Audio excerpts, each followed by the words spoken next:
I get out and I wanted to lie. So this is very important. I wanted to lie and say, well, hey, how you doing, Brother Gary? I heard you lived out here just in this area. But I did not say I will be a truth teller. I will be a truth teller. So I got out the van. He was still, fiddling with his recycling bin. And I said, hi, Brother Gary. So, do you remember me? And he was like, looked at me. Now, mind you, by this time, like he's like in his 70s. And last time I saw him, he was probably like 40s, 50s. Yeah. So he said, oh my goodness, you're Stephanie Davis. So that was my maiden name. And I was like, yes, I am. And instead of lying, I said, I have been stalking your property on 12th Avenue for the last 2 years. And I just told him the truth. 10 to 15,000. $500,000 in assignments. $150,000. So excited to have Stephanie back here with us. You may recognize her, but I'm going to let her introduce herself. And Stephanie, tell them, what market you're in and, kind of your story with real estate investing. Okay, so my name is Stephanie Hunt, and I'm in Columbus, Ohio. I read Rich Dad Poor Dad back in, I don't know, maybe 2008. I didn't start anything until 2012. I have 3 sons. And during that time, I was homeschooling them, being a stay-at-home mom. And I kind of got into it a little bit and found a lady who was interested in selling her properties as a tired landlord. I got her all signed up and everything. This is back in 2012. Got her all signed up and she had 3 properties. And I didn't know what to do after I got her signed up. I just didn't know. I mean, I read the book but I was like, I don't know what to do. So I backed out. And I told her, it's like, you know what? I'm not going to be able to buy your properties. And she was so mad. I mean, she was upset. So that definitely, that fear. So that definitely kind of pushed things back. And then by that time, my boys had decided, we decided to bring them home to homeschool them. So it was just like, okay, well, it's not good timing. But I just always knew in the back of my mind it was going to be there. And so my twins turned 19. Well, they were like 18 and they graduated from high school. And then within their last year of school, I started getting back into it. And I started looking, and going on YouTube and just doing all those different things and like really, really start cold calling, whatever little bit of hours I had during the day. And then that started at about November of their senior year. And I got my first deal in May so that would be that next year at the end of their senior year. So I don't know, that's how I keep track of time. Everybody's in school. Nope. Yeah. That makes sense. Yeah. So anyway, so that's talking about first deal.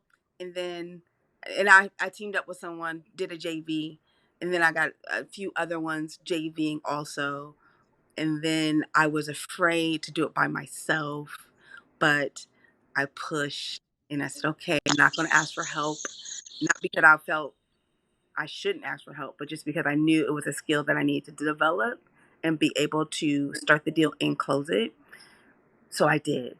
And yeah, so that's my start. So that's it. That's how it's gone thus far. And that was about 2.5 years ago. Yeah. Love it. And now, how many, so you've been with us for how long, Stephanie? I know it's been at least a year. It's been about 3 years. So Okay. I have been adding and adding and adding long before I really started saying, okay, it's time to do this, right?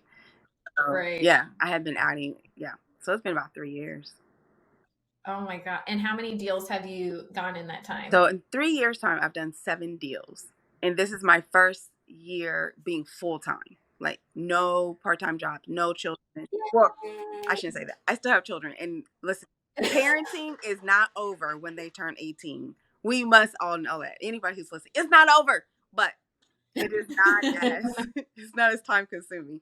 So anyway, so yes, I am full time this year, and I've done 2 deals so far that were $30,000 together.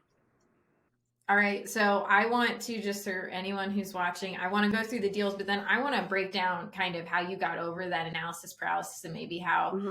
people should start taking steps because I think JVing is like a really good step that not a lot of people are still also a little hesitant to Right. do. So I'd love to dig into that, but first let's get into these Okay. deals. Talk us through start to finish how they happen. Okay. So I'm gonna do the one that I just did most recent, and because it was the most interesting. So the biggest deal I've gotten was 21,000, but this one was 9,000. But it was definitely really, really interesting. So I had seen this property. It had been boarded up since quarantine 2020. And Okay. honestly, really it had been boarded up before quarantine. I just noticed it at that point. So I saw the name and I was like, huh, the name seems familiar. And I was talking to one of my aunts and I said, she was kind of asking me, she's always been like really good about asking how things going and like really asking for details, which I so appreciate that. And I said, well, I got this one property. I said, this name sounds so familiar. I said, do they go to our church? And then she said, yeah, for sure. He has properties, absolutely. And I said, wow, okay. So we went through quarantine. I and then this past winter. So I've been calling, and never letting him know like who I really was, just calling and leaving messages. And one time he called me back and he said, well, I actually called you back by accident. And he said, well, but yeah, I am thinking about selling. So, and that was early in the fall.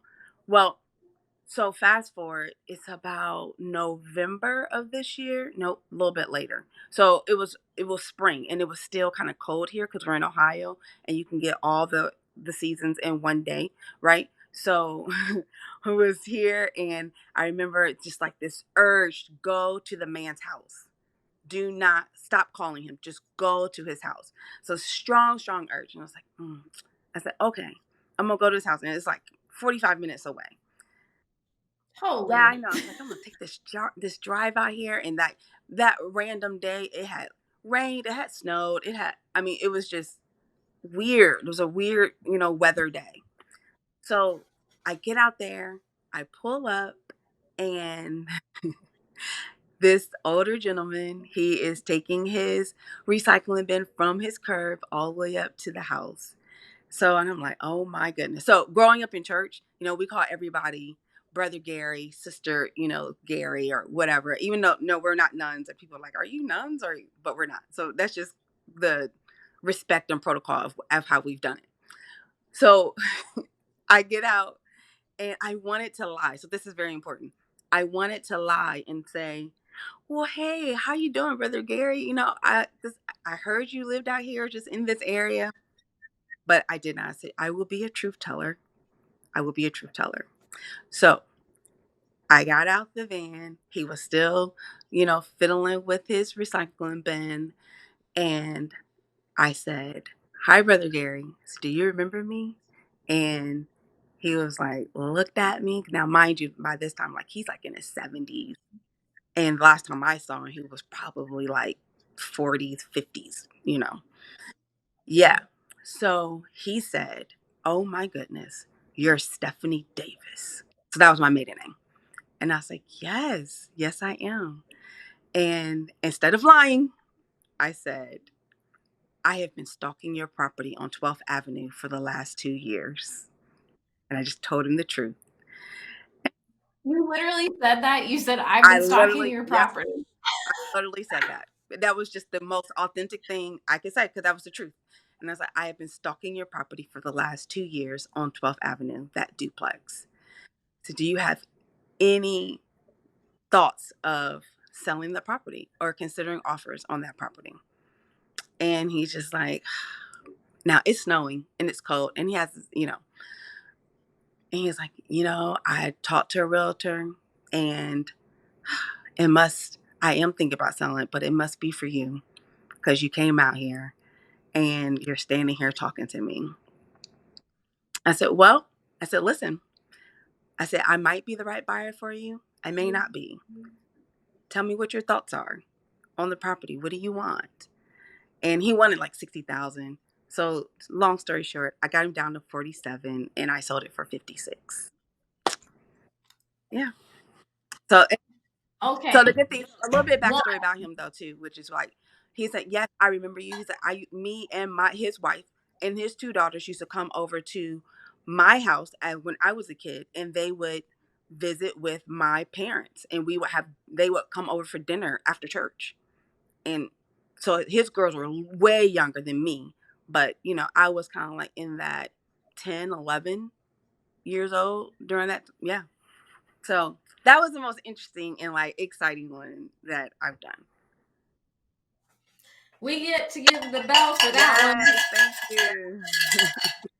Yes, that was fantastic. Congratulations. Like, honestly, on all of what you've done. Like, that's so many hurdles to overcome in, well, like you read the book in '08. So, like, that's been over 10 years of, trying to get this up and like, and that's, but what you didn't do is you didn't give up. You kept going and you pushed yourself and you went to this man's house, and the reason why you got it is because you went to this man's Right. house.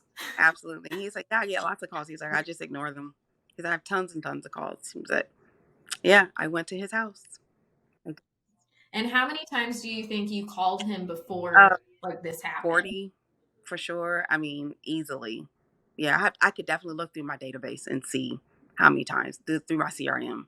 Like, so many times. Called him. Called Brother So Gary. Called Brother Gary. Yeah.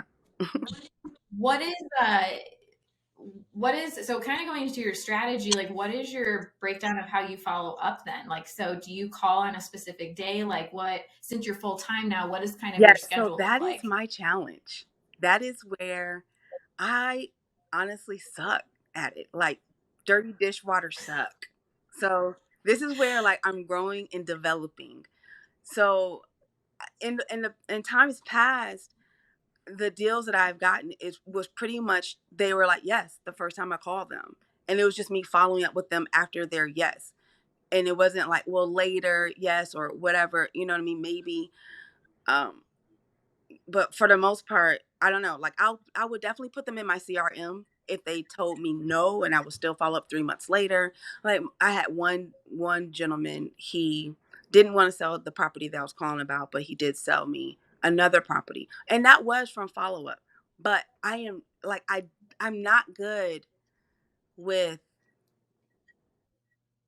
every week I'm gonna call them every day. I know it's really hot, or I know I'm not very good at it.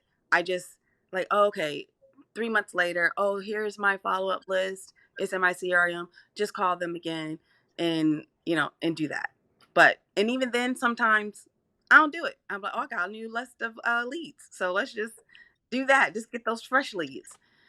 Yeah, I'm not very good at that, which I understand, like, why now I'm not consistent and bring in deals every single month. Like, that just hit me, like, so hard, so hard, not too long ago. I was like, "You are not consistent in your follow-up, so therefore." I That's so good. What I was going to say is that's so good though that you have that growth mindset though instead of the fixed one. You're like, I know that I need to grow in this. It's not like, oh, I just suck at it and that's just what it is. It's, hey, I need to work on this. That's what you need. Yep, it is, and I make myself do it. Like, okay, did you do your follow up? So now I just put it as like it's a checklist, just as if you do your contacts. Oh, you got 25 no's. Oh, great, good. Check, check, check. 25 no's, awesome. You did your follow ups. Oh, good, good. You did your follow ups, and to reward and to encourage myself as I'm going through it, because the fear with the follow up is that I do feel I'm annoying them, I'm bothering them, and which, well, I don't know. But anyways, I reward myself for the follow up. You can get so lost in that though, going like, oh, I'm just bothering them, or like I mean, it is, for anyone who's listening, it is okay to feel like this crippling fear when you start calling. Like it is, Mm, but like it gets easier as you go on, especially I feel like as right. you're doing more. And so Exactly. And the reality is that I mean, let's just be true. Sometimes you are bothering them, and it's okay. you know, just go ahead and bother them. It's all right. That's part of it. That's part of the growth. That's part of callousing in your mind and getting yourself ready to go in like, yep, I'm going to bother them. I'm going to keep going until. Yeah. No, I love that. Now, I want to talk about going into JVing. How did you, a lot of people, well, one, what made you decide to start to JV? Was it just because then you could start like learning from someone else? So that wasn't the plan. I was at a restaurant and I saw this gentleman. He had a shirt on and it just said Thrive across the front. And I just asked him, I said, well, what does that mean? Like, why, what is your company? Or, I mean, I know what Thrive is. So he started describing his company. He was from Florida and he was in real estate. And I was like, oh, well, you know what? I just left a class about wholesaling properties and I'm really interested in starting right away at this point. And he said, oh, well, you got to talk to so and so. So he gave me that person's name and number right then and there. He's like, call him. Well, I remember it's like, oh my goodness, coming home, it's like, you're going to call this person? Are you going to call this man and say, introduce yourself and, do that? So I did. I mean, it took me like, I don't know, 20, 30 minutes to gear up myself to do it, but I did it. And he was great. He was fantastic. So his name was Todd Sterling. He was really, really good. Anybody in Columbus, Ohio, Todd Sterling is amazing. And he would like that day, that very day, he role played with me. He's like, okay, so I right, exactly. He's like, so ring, ring, ring, ring. And now my heart was beating so fast. My heart was beating so fast. Anyway, so he was really, really great about it. And he was like, listen, if you go find the deals, and he trained me on how to talk to people, what to say. And he said, if you find them, I'll close them for you. And then we wrote up an agreement of the percentage of what I would get for those closings. And we did two together. We did two of them. Nice. No, three. That's not true. Three. Yeah, Did that make you feel more confident going forward to being your own? absolutely. Definitely made me feel way more confident because he's like, listen, if you find the deal, I will buy it. He said, you're not a fraud. Because I said, I just feel so fake. I feel like, I'm calling these people like, yeah, I want to buy your property. He said, you're not. He said, if you find the deal, I will buy it. Just come, give me the numbers, and I'll buy it. And I said, oh, Ah, all right. okay. Yep. And he had through and he bought them. So yeah, it was really, really great. And that's how I got started. It wasn't intentionally. I didn't even know what JV meant. I didn't even know that's what I was doing back then. I just knew like, okay, we're going to split the deal, or he's going to give me a portion for bringing it to him. That was it. I know what JV was until like a year or two later. I love that though. That's like it's in the fact that you met this guy in a restaurant that told you, and Mm-hmm. if you would have not even asked what his shirt was about, this would Right. have never happened. It was just so amazing. Yeah. I It know was, you're a woman of faith, but like God works in mysterious ways. yes, he does. He works in great ways. Yes, he does.